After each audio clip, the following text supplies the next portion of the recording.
বিশেষ করে সেনাবাহিনীদের যে আচরণ ছিল 5ই আগস্ট সেদিন আমাদের সেনাবাহিনী প্রধান শেখ হাসিনাকে 45 মিনিট আলটিমেটাম দিয়ে দেশ থেকে পালিয়ে যেতে বাধ্য করেছেন।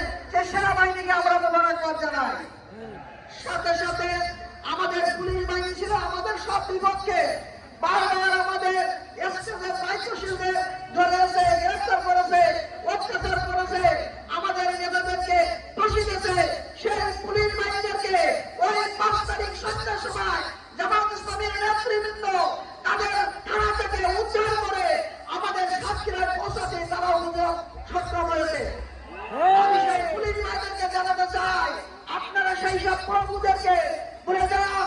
আমরা বাংলাদেশের কোনো মানুষকে প্রভুই বানাতে চাই না, বন্ধু বানাতে চাই। প্রভু একমাত্র আল্লাহ তাআলা। আপনারা যদি এই সমস্ত প্রভুদের আবার আপনাদের আশেপাশে দেখতে পাই, তৌহিদি জনতা, ছাত্র জনতা আপনাদেরকে কিন্তু সাথ দেবে না।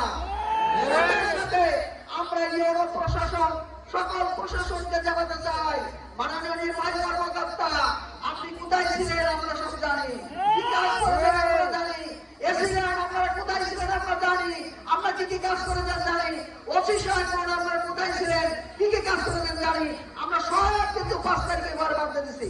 কিন্তু আপনারা যদি এখন সেই সমস্ত যারা বাংলাদেশে জুলুম করেছে, অত্যাচার করেছে, আমাদের 15.5 বছর বাড়িতে ঘুমাতে দেয় নাই, হ্যান্ডকাপ দিয়ে থানায় গেছে, ক্রস মারা গেছে, আবার যদি তাদের সঙ্গে আপনারা কেউ আঘাত করেন, এই তালাল বুঝলে না গোটা বাংলাদেশে ছাত্র জনতা তৈরি বৈষম্য বিরোধী আন্দোলন আপনাদের জন্য ছাড় দেবে না।